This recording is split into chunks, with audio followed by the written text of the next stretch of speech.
a girl just asked me if there's anyone I have a crush on right now. And then I told her later in private that I think she is really cute. And she likes me too. Um, so that's fucking cool, right? I don't know what's gonna happen yet. But yeah, had a great evening. So yeah, even though it's 4:30 in the morning, I'm very fired up. And I'm finally fucking recording this goddamn video. God. I'm sorry for the delay on this. I'm so fucking sorry. I specifically said on Twitter, yeah, I'm gonna finish Steel Ball Run this month. And I did. I finished it that month. So I can make a video about it. But yeah, I was just so goddamn fucking busy. Like, the problem really is just when you need to stay up late to record videos. That doesn't work when when you also need to get up early in the morning. And then on top of that, yeah, I was just also still fucking tired on the weekends, like specifically on Friday, right? And then a Saturday usually also. Yeah, on Saturday, I mean, I was streaming the last couple Saturdays instead of making videos like I should have. I'm sorry. I mean, you guys enjoy the streams, right? So I guess that's hopefully fine. Jesus. Yeah, I hope I can record like the first November video, because this counts to October. See, I mean, I have been delivering videos, like 2 videos every month, right? Like, I have been keeping that promise, just with a lot of delays usually, and I'm really, really, truly sorry about that. And again, if that upsets you, feel free to delete your pledge. I totally understand that. That's completely my fault. But yeah, again, I hope you're just enjoying the content and just getting, like, again, guaranteed those 2 videos every month. I hope that's that's to your liking, I guess. Yeah.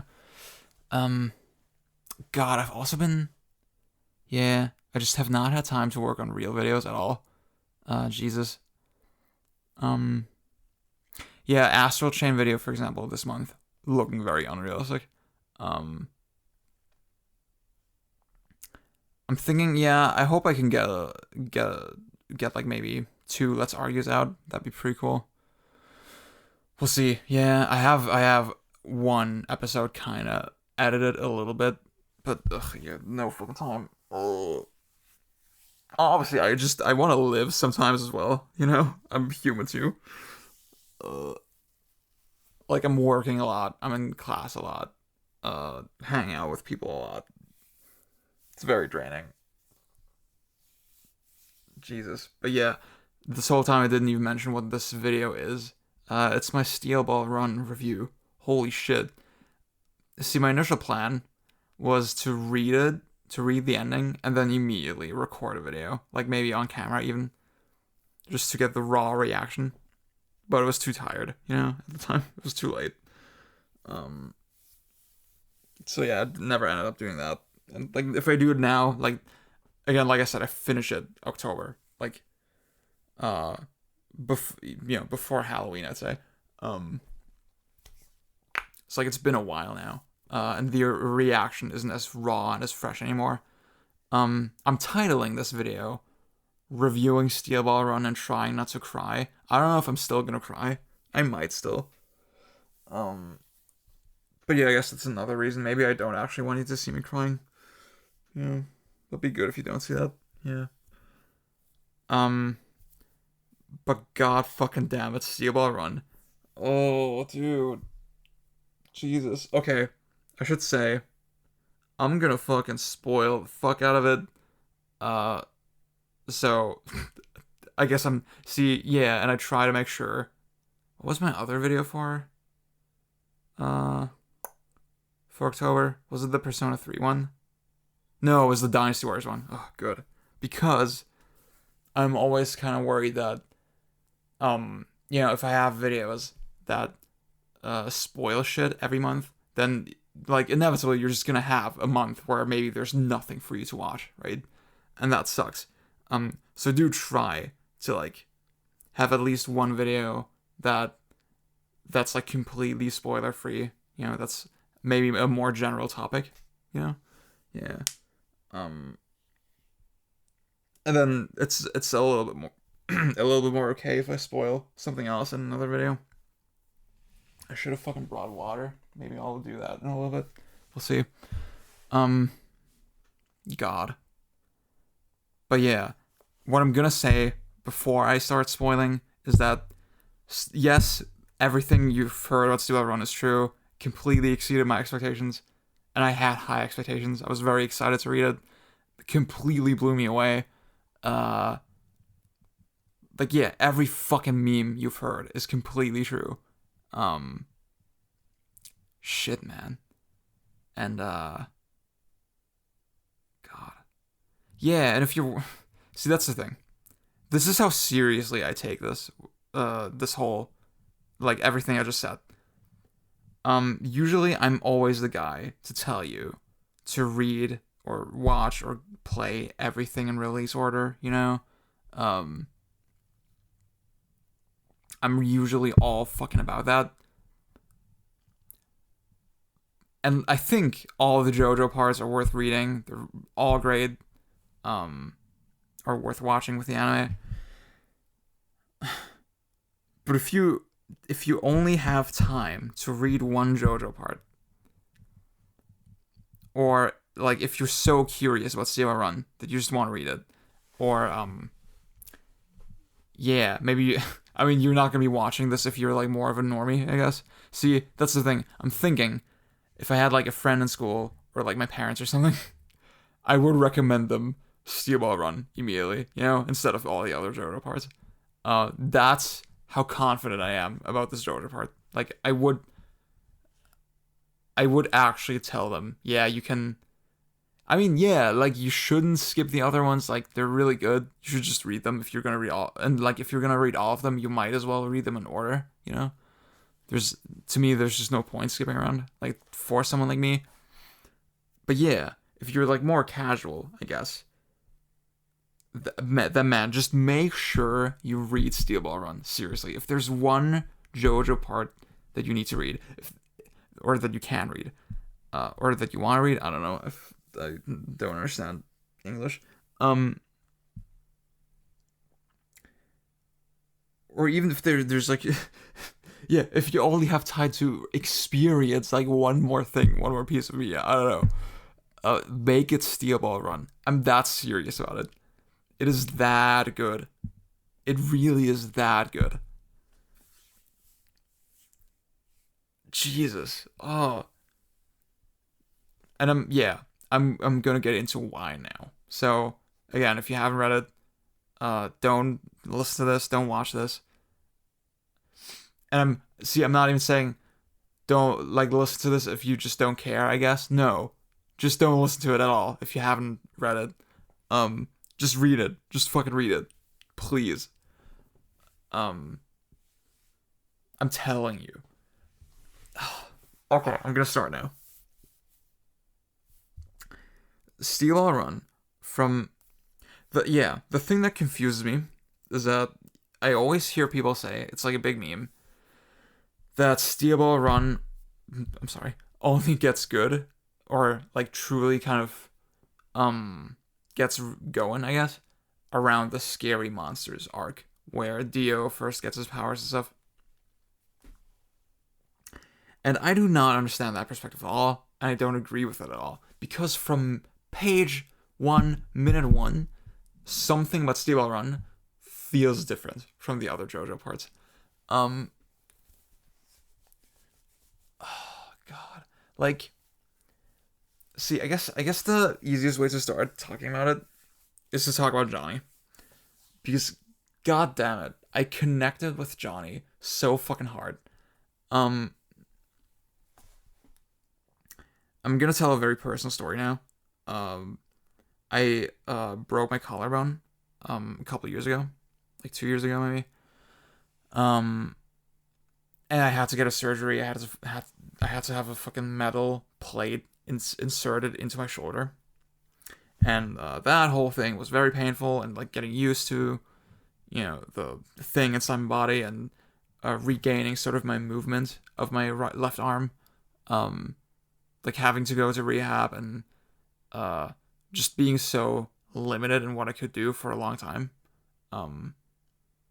Yeah, like not even, I fell so fucking far behind in class at the time, for example. And I had like very bad PTSD from my bike accident, where I got the injury, where I got that from.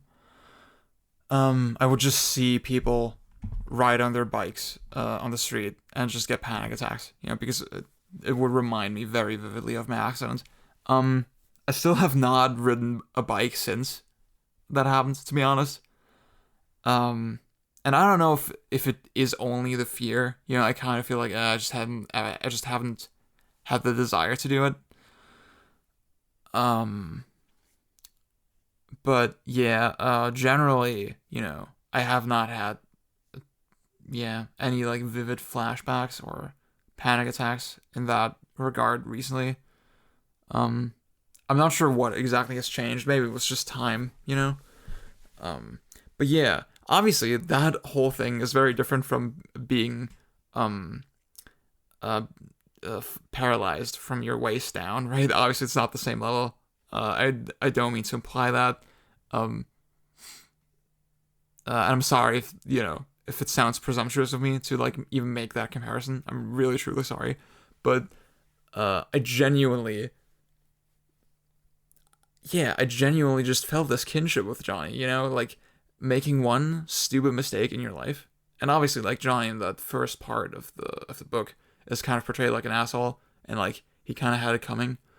But then they go way deeper into that story, and you kind of, you see just what led him to that point. But yeah, this whole thing of like making one stupid mistake and then blaming yourself for it for so long. Jesus, I'm already getting emotional. That, God, dude. Like it is just good writing, right? They get into Johnny's mindset so quickly and so effectively that, yeah, you really get the sense that he isn't just doing it to win the race, to win the money, to do whatever, right? There's this really like symbolic thing with the horses, that the horses are helping him to find himself again, and that he wants to prove that he can do this and go on this crazy journey. Oh my god. Oh, it's so fucking good. And like, that's good writing, but then on top of that, it just connects with me on this really fucking personal level. I mean, I didn't go on a fucking race across the country to win $50 million, but yeah.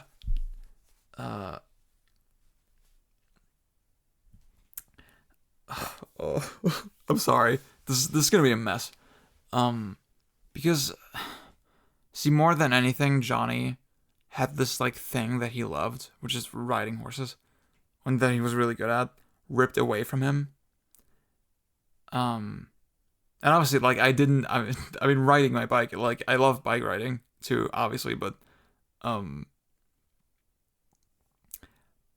just in a way more general sense, like having that feeling of just having the normalcy of your life ripped away from you in this split second, and it's all kind of your fault, your own fault.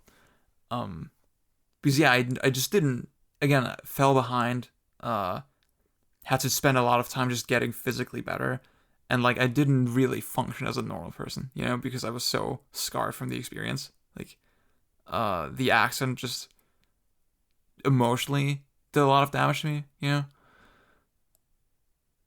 Yeah, because to this day I think I was lucky getting away with what I did. Like my fall, the way I fell to the ground was so nasty and so bad.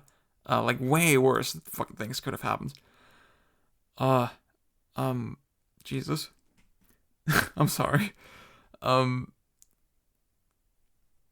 So yeah, and I think that's just a great setup for a story that it really makes you want to root for this character. Oh, I didn't actually expect to start crying so soon. Fuck. Okay. Uh, um, I guess yeah.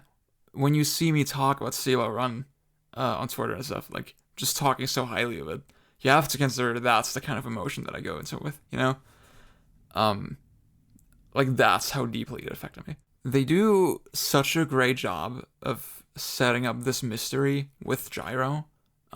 Again, they make you care about Johnny first and like what he's going through. Um, and like then setting up this idea that oh yeah, through Gyro's power, like maybe there's a chance for Johnny to get um, you know, his legs back, right? Um, and that's so powerful. Like that's such a um yeah, that's such an enticing thing. And again, like I said, on top of that, you have this whole idea of the horses as the symbolism. Um, for like, yeah, like, see, the horses, they help Johnny become kind of full again. Um, and then, yeah, you get, it's so fucking genius that you get to the very end of the story where Johnny, where like the whole thing comes full circle when you realize that, oh, Johnny can only truly tap into the full power of Tusk when he's riding the horse, you know? Only then is the golden rectangle truly complete. And that's when he gets the final form, right? So yeah, you could say, okay, the horses help Johnny, but then Gyro and Johnny help each other, right? It's so much about their friendship. And, oh, Jesus. I'm already crying so fucking hard right now. Oh.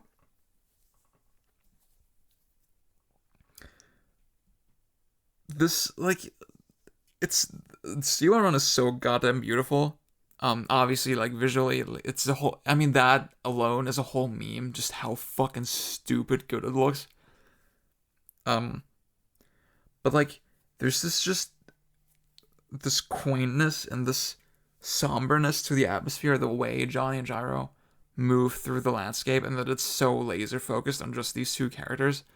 Um, like yeah, there's multiple things going on that um the fact that the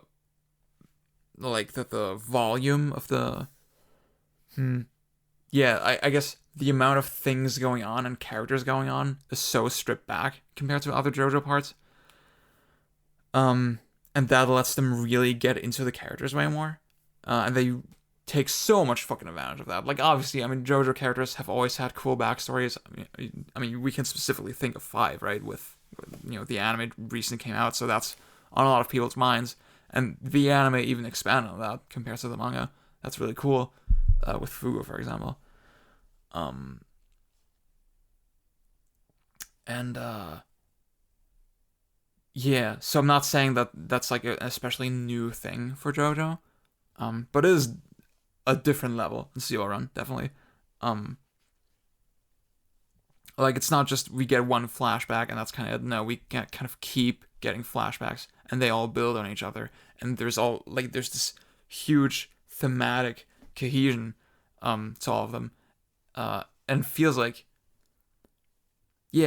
by the end, especially with Gyro, we have this like really full three-dimensional character and such a fucking great idea of him. uh and then the other aspect obviously is that they part way through the story um Araki and the publisher, they changed the format. They pushed CLRun to a different magazine where it only comes out monthly, but the chapters are then longer. And yeah, there's like just so many allowances you have with that, with just how you can strip back the pace of the story a little bit. Um, and yeah, it distinctly, I have distinct examples like the fight against the final speech from Funny Valentine, in his fight against Johnny. That's the kind of thing that wouldn't straight up not have been possible in the previous format, right? That, like, you have to think every chapter in JoJo, usually it had to kind of end on some cool cliffhanger, or it had to wrap up an arc. Yeah, it could not just have ended in the middle of a speech. So what they would have done is just cut down that speech, right? Whereas the whole point of that scene is to, even though you know Funny Valentine is a scumbag, right? I mean, you've seen him, like, literally try to rape Lucy at that point. Which Johnny doesn't know, by the way, right? Johnny doesn't know about that, so for him it's even more believable to, like, buy into his lies, right? But then it's crazy, like, Araki lets him speak for so fucking long, for such an extended period, that even as the reader, you start being, like, almost kind of convinced by him, which is, again, like I said, that's crazy to think about, like, considering who he is. Like, I didn't, yeah, see, I'm in that situation. I think the reader is kind of opposite of Johnny, right? They don't want to believe him, but, like, he is just so such a smooth talker, and he gets the spotlight for so long in the book that it really ends up working. And that's just one example for stuff that could not have worked in the previous JoJo format. So I really fucking prefer the monthly release schedule, and that's why I'm really excited for Part 8 as well, to read that finally.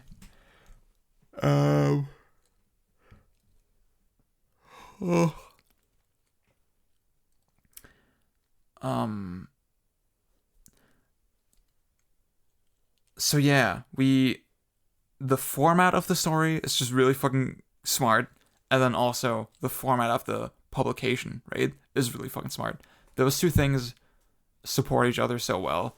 And then on top of that, Stupid Run is just, like, the ideas feel so fucking fresh, and there's so many of them, you know? Araki really is completely firing on all cylinders with Steel Run.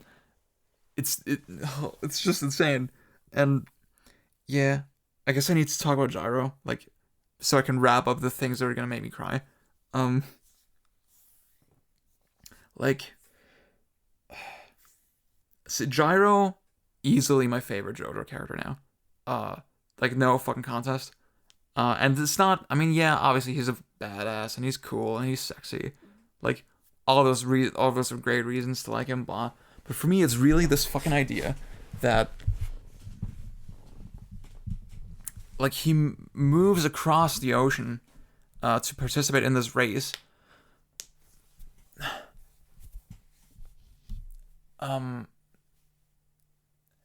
And he doesn't really even, like, you have this whole moment with Johnny where Johnny says to him, you need to hunger, right?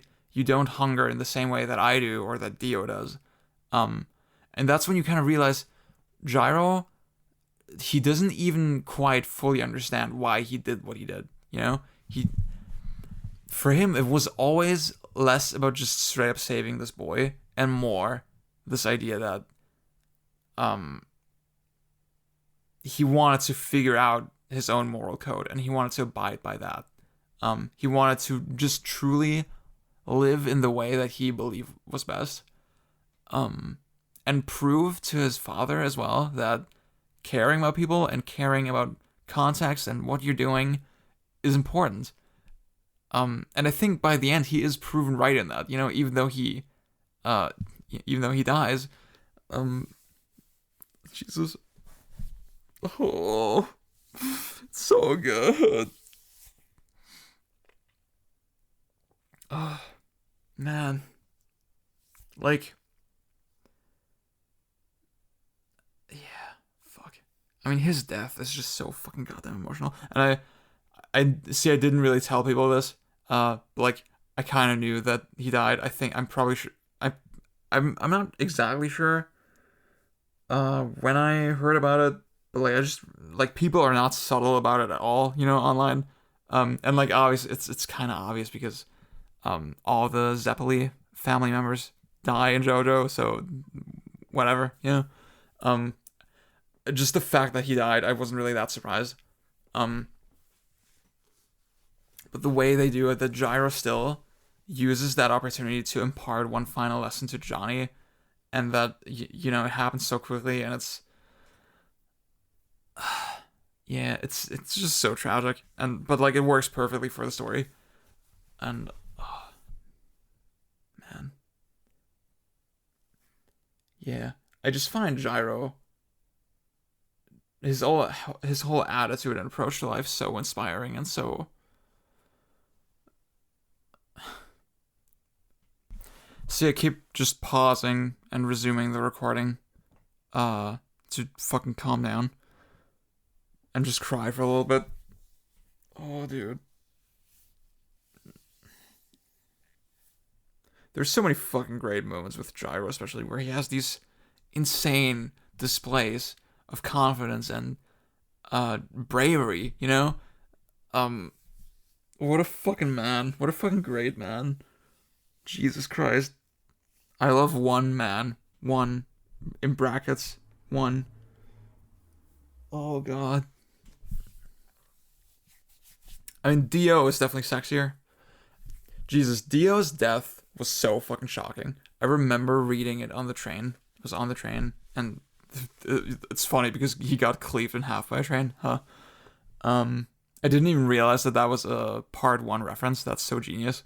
But yeah. I read that on the train. I was just fucking. I was so lost. Like, I was so fucking shocked and surprised. And like, the people around me, like, were like, what the fuck is going on with this guy? Like, I could tell the people around me were so weirded out by my expression. But I don't care. That's fine. And I guess that's a good example for how steal a run. Just, it keeps throwing curveballs.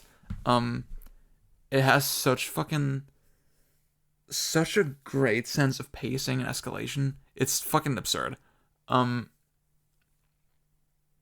I think about the Blackmore fight. His stand is called Catch the Rainbow. And you have this really fucking great moment where, see, Lucy basically almost killed Blackmore. Oh my god, Lucy, we need to talk about her.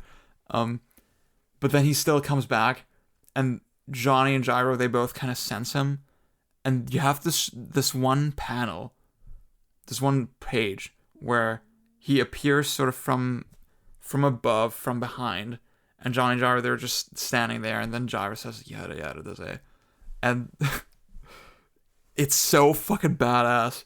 Just the whole way it looks, and I mean, I read it in color, the whole thing. I'm very interested in reading it in black and white at some point. I know when they localized the JoJo manga, they always did it with color. So I was kind of thinking like, oh, okay, I'm gonna read it now, and then I'm gonna read it again when they localize it. But I guess that's not really an option if I want to read it black and white. So yeah, I don't know. I was thinking maybe I'll just buy the volumes in like Japanese or something once my Japanese gets a little bit better. Yeah, we'll see. But yeah, that fucking moment with Blackmore is like my phone wallpaper right now. Because it just looks so cool. The art is so fucking stupid good. And like, yeah, I guess, see, one thing that fascinates me is the whole concept of the spiral, of the golden spiral, golden rectangle, all that. Because obviously it represents like the themes of the story really well, with like, it is infinite power. It is infinite power, and like, not just that, but it's, you draw the power from your surroundings, from nature. So again, it goes back to the motif of like, oh, I need something else to help me to reach my full potential, right? I need the horse, I need Gyro, I need the golden spiral. And yet that power that I can draw from is infinite. And that's such a fucking powerful, metaphor. Yeah, and I fucking love that kind of shit. And just, yeah, it strikes this perfect balance between it's thematically relevant, but also just as a fighting technique, as like a meta thing that the characters get into. It's really fucking cool. See, but then it fascinates me also because, like, even when Araki isn't pointing it out, he is using the golden spiral all over his fucking art. And, like, not, I mean, it was, see, I wasn't that aware of the concept of the golden spiral before Steel Run, if I'm gonna be honest. The Fibonacci spiral, yeah. It's really funny because we discussed it a lot recently in like art class in school. And that was after I read about it too. So I was like, oh, it's the JoJo reference. Huh. Funny. But yeah. But now retrospectively, I can think of the other JoJo parts and realize, yeah, actually he was fucking using that same principle constantly. You have to think Araki probably was like very fascinated with this idea, and then at some point with Steel Run, he decided, okay, I'm actually gonna implement that into the story, and that's really fucking interesting. Yeah, I remember I made like tweets about Stone Ocean and how great the panel layouts are, just how well they guide your eyes. I mean, I didn't know it at the time, but that just is this fucking spiral, you know? A lot of that just is this fucking spiral. So even if you're not familiar with the actual concept, you can still feel it when you're reading it, and it just makes the reading experience better. Fuck, man.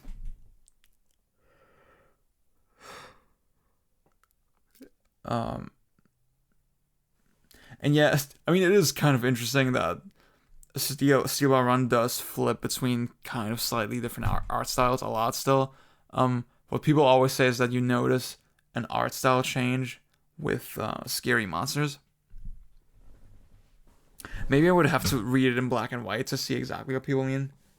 But the thing about the art style is just that it's generally not consistent at all, and that's why for me I have a hard time saying that it really truly shifts at the Scary Monsters arc, because it is just shifting constantly, and I think like the bigger changes kind of already started before Scary Monsters a little bit.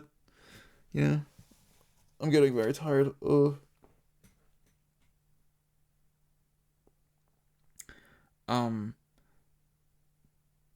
I think I have two favorite parts of the whole book. Number one is Sugar Mountain.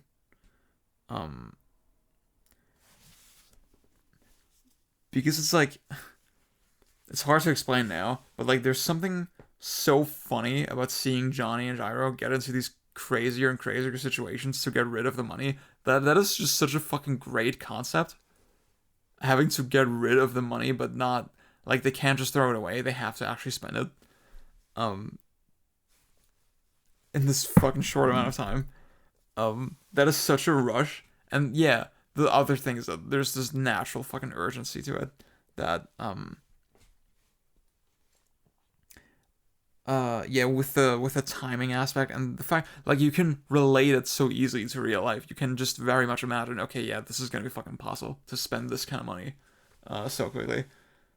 That makes it so fucking tense. Even though, yeah, you should know that the characters shouldn't really be in any kind of true danger, right? It still feels like everything is on the fucking line, and that's great. That's such a great accomplishment. And then the way it ends is so fucking beautiful with Johnny and Gyro in the snow, and then like that's the first whiff of you realizing that, or of you seeing that Johnny kind of slowly realizes that, yeah, maybe even the coarse parts are not that important, you know? It's not as important as this genuine human connection that I'm making with this other person. God. My other favorite part is probably Tubular Bells. Tubular Bells? I don't know how to say it. The part where Lucy breaks into the president's mansion and she seduces the first lady. It's like, I think that's a good example for like this really great contrast between different kinds of fights in Steel Run. You have fights that are very intricate and drawn out, and they have this like really crazy back and forth for a long time, and that's really cool. That's usually when JoJo is at its best. But then also sometimes you just have these insane fucking explosions of violence where it gets really fucking crazy, and like things just wrap up way more quickly than you feel they should and then you expect it, and that makes it so much more shocking, right? And Araki is really careful not to overuse that kind of tool, right? And yeah, the tubular bells one, that's the best example of what I mean. Like Lucy, because she's not a stand user, she is in this fucking super precarious situation at all times. You feel like things could actually genuinely go to shit at any point. And Steel Ball Run is genius because it combines the two. Like, it is a life or death situation, but it's also a big tournament. How fucking Galaxy Brain is that? So you constantly have, like, different things that you care about. I had a hard time imagining how the battles were gonna work because, I don't know, I had this weird idea in my head that they were just constantly kind of racing. And I guess they kind of are. But like, yeah, I was having a hard time imagining somehow the fucking horseback combat. But that's like, yeah, you have some fights that are completely on horseback and then others that aren't. Nice balance, nice mix.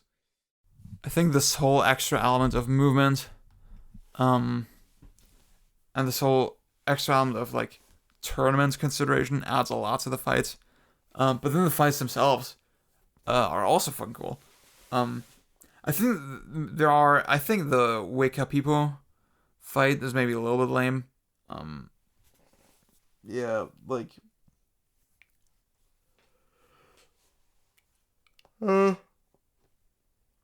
you can see it from the way that Gyro eventually wins the fight, that it's just kind of random and, you know, he didn't really earn it that much. I'd say Civil War is kind of a dud as well. Like, it's, well, I mean, Tusk Act 3, that's fucking badass when that happens. But the whole, I don't know, it just feels like the whole fight just doesn't really have a structure to it. The power of Civil War is just not that interesting, you know? But yeah, generally, there's so many fucking genuinely tense moments. Yeah, you really always, and I mean, that's something Araki has always been really good at. You always feel like the characters are just pushed to their breaking points, especially with a fight like Scary Monsters, where, you know, fucking Gyro and Johnny are both turned into goddamn dinosaurs, and it just feels so clutch. Hang on. Do I have water? Oh god, I don't. Oh god, that's terrible. Fuck. Sim, actually, I don't know if this is obvious, but once again, I stopped the recording, went to sleep, and now I'm picking it back up. So yeah, if I sound slightly more refreshed now, that's why. Now you might say that the whole fucking the hot pants' meat spray, and then also the zombie horse thread, it just, I don't know, the excuses for like how the characters manage to heal over and over again, they get a little bit more contrived with every single JoJo part, it feels. But you know what? It's whatever. It's fine. Like, I'd rather have, like, that's the thing, that having that kind of failsafe, I guess, lets Araki even do that in the first place. You know, push the character so far, and I think that's a net positive. I'd say Sugar Mountain, like I mentioned before, definitely up there with the best arcs, fights, quote unquote, in JoJo. Like, for me, it's up there with the Kira Koichi confrontation, or part 3 finale, or fucking Grateful Dead in part 5. Like, it's definitely up there with those. I'd say maybe part 5 overall, a little bit stronger in terms of fights still. Like, still the strongest JoJo part in that category. Well, actually, yeah. Did I talk about the pacing yet of the fights? I don't think I did. It feels like I mean, part 5 has, I think, probably more creative ideas, but the pacing is a little sluggish. Like, there's just a lot of, classic shonen back and forth banter between the characters a lot of the time. And in Steel Run, that feels massively cut down. I feel like the pace is just so much slower everywhere else that, in turn, the fights got way faster, and there's just way more happening generally in the fights.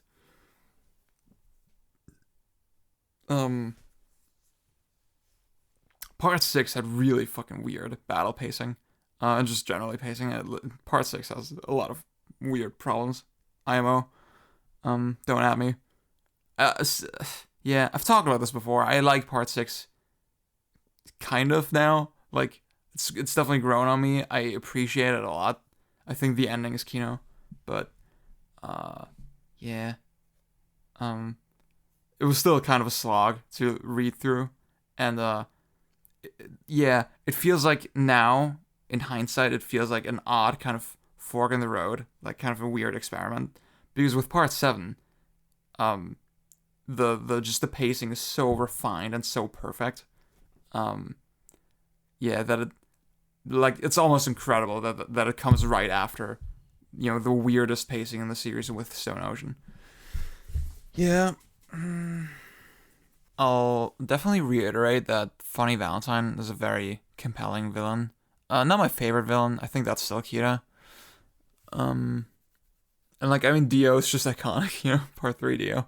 Well, I actually thinking about it now, I probably like part 1 Dio the most, yeah. In terms of his personality. But yeah, I think it's great that they introduce Valentine so early on, which that's not something Araki usually does, Like, you have a very concrete idea of this villain. And I guess, yeah, see, it's not something Araki usually does, and that's what you see probably in part 8. From what I hear, it's like almost over, and yet people still don't really know who the villain is. Again, I have no context for that. I haven't read it yet, but that sounds very interesting. So yeah, the part 7 setup works very well, and I already said before, like the part where he is about to rape Lucy, like that's when you just lose any semblance of sympathy for this guy, like nothing he could ever do, like nothing he might ever do could convince you that he is righteous. And yet, you can still reverse engineer, sort of, okay, this is where he came from. It kind of makes sense. Like, the fact that it makes sense doesn't mean it's justifiable, obviously. Yeah. That's a sign of just good writing for a villain. I do think it's really funny that, the first time you see Valentine, for almost the first entire half of the book, he's just this little gremlin, just kind of a little chubby dude, and then, later, the art style, just the way Araki chooses to draw him, his character design, I guess, just completely changes, and he turns into this fucking Adonis, like every other JoJo villain, I guess Araki was like thinking, oh, okay, I'm gonna make a different kind of JoJo villain this time. And then he realized, actually, that's stupid.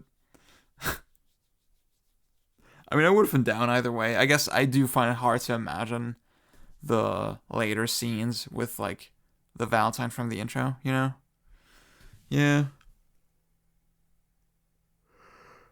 And D4C, I mean, Yeah, I guess D4C is not that complicated. It does just raise a ton of fucking questions, Like, how if Valentine becoming the president was contingent on him having D4C, and he doesn't have D4C in any of the other worlds, right? How is he president in those other worlds? Like, that's what I was asking myself. And, like, I guess, yeah, the book is just so vague about those kinds of things that, like, it's not really worth worrying about. There's no, yeah, the book never even bothers to explain it, so there's no obvious plot hole. I guess it's just kind of this, like, a little question mark. But yeah, I mean, I don't really. I'm pretty sure I've said this before, but, like, I don't really care about plot holes in JoJo. As long as it's, well, yeah, I can't think of a plot hole in JoJo that's bothered me so much that it was actually a problem. So yeah, whatever, it doesn't matter. I said as a joke on Twitter, yeah, it probably makes less sense than King Crimson, and, like, it probably does, to be honest. The King Crimson hate needs to stop. Yeah, but no, I think it's a very cool idea for a stand. And, oh yeah, fuck, I didn't even talk about that. Yeah, I think that's one big thing I wanted to talk about, the stands. So my good friend Julian, he always says that the stands, they feel more like assists. I guess if you think about it, like, in video game terms.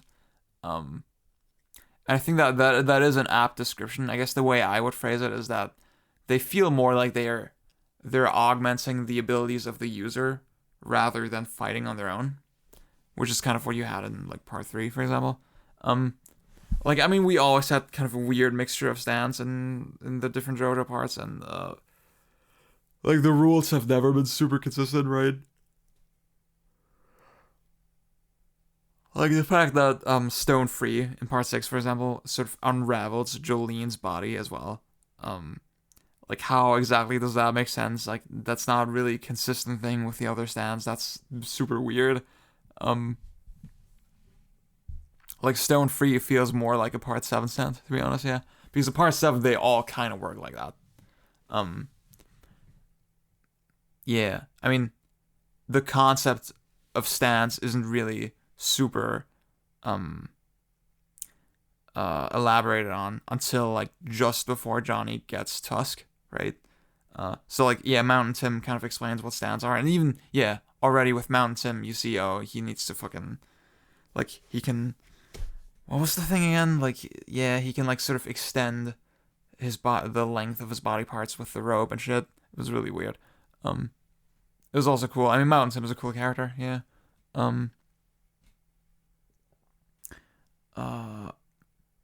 So yeah, you have him as sort of the first real example of a stand user, like the first concrete example. I mean, there's other ones, right? But yeah, with him, you can already tell, okay, that something happens to the body when I'm actually using the stand, and that gives it a very different feel from other JoJo parts. Yeah, I will say, I mean, the whole point of the stands was, in part 3 and especially part 4, the whole point of stands, like, as a mechanic, is to have a greater variety of people who can fight, I think Araki specifically said, yeah, I didn't want fights to just be decided by, like, physical fitness or, muscles or whatever. I want it to be just battles of the mind. Yeah, and I'll say that with part 7, I guess this is kind of predicated on the setting a little bit, that, it's this Wild West story, that you don't, unfortunately, have a lot of women fighters. Again, you have hot pants. But even, yeah, I mean, that reinforces the setting, kind of, that she has to disguise herself as a man, to be able to even participate.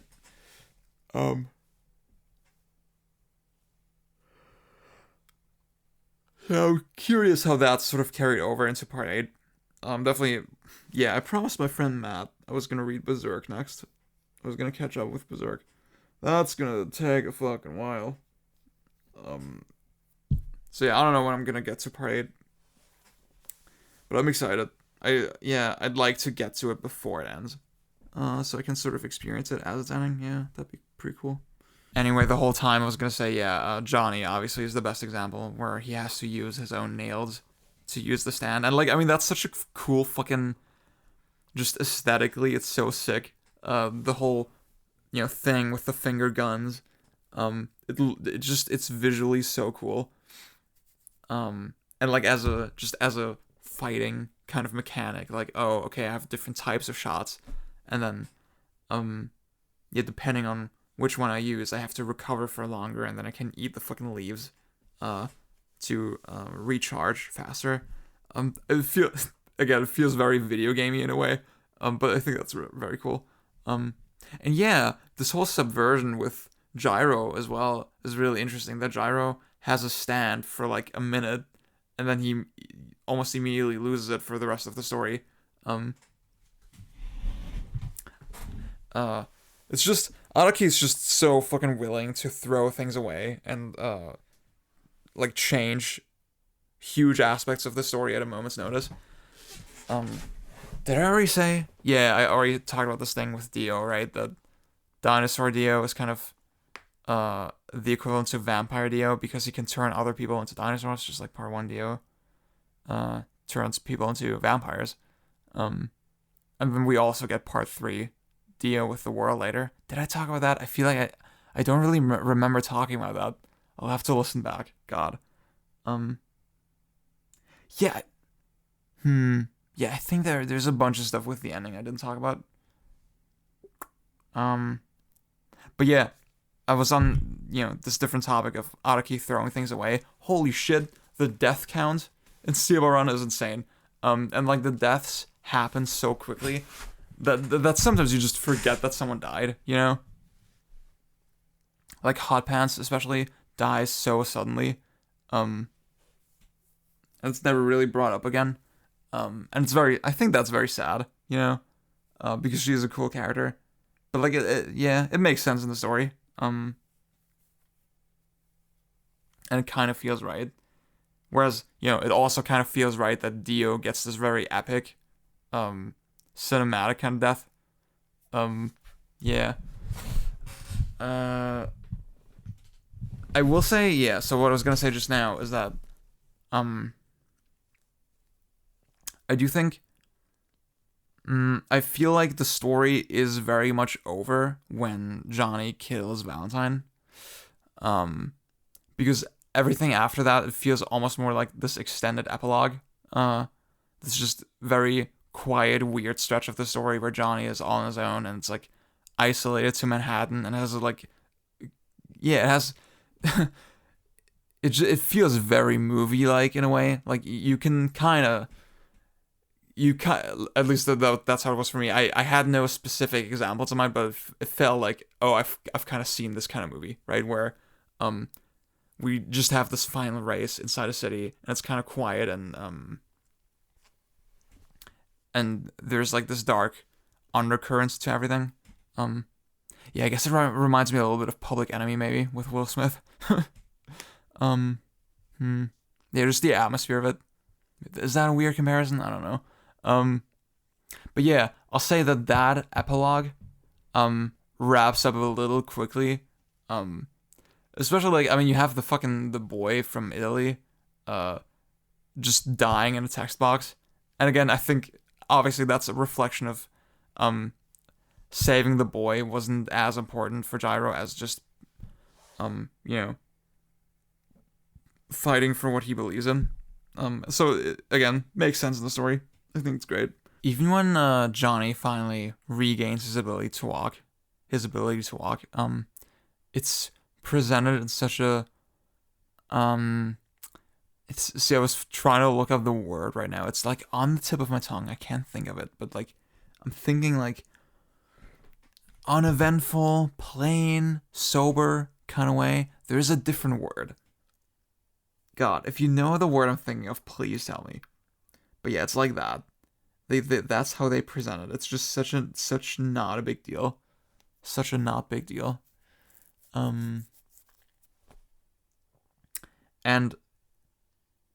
yeah, I think that really encapsulates this idea that this whole time it really was more about Johnny's growth as a person, less than than his disability, you know? Um, because, I mean, the reason he is disabled is because, of his, like, flawed character, right? Like, it was a direct result of that. And, really, yeah, the thing he realizes by the end is that that's what he needed to fix more than anything, you know? And I think that's really, I mean, that is Steel Ball Run. That, yeah, oh, man.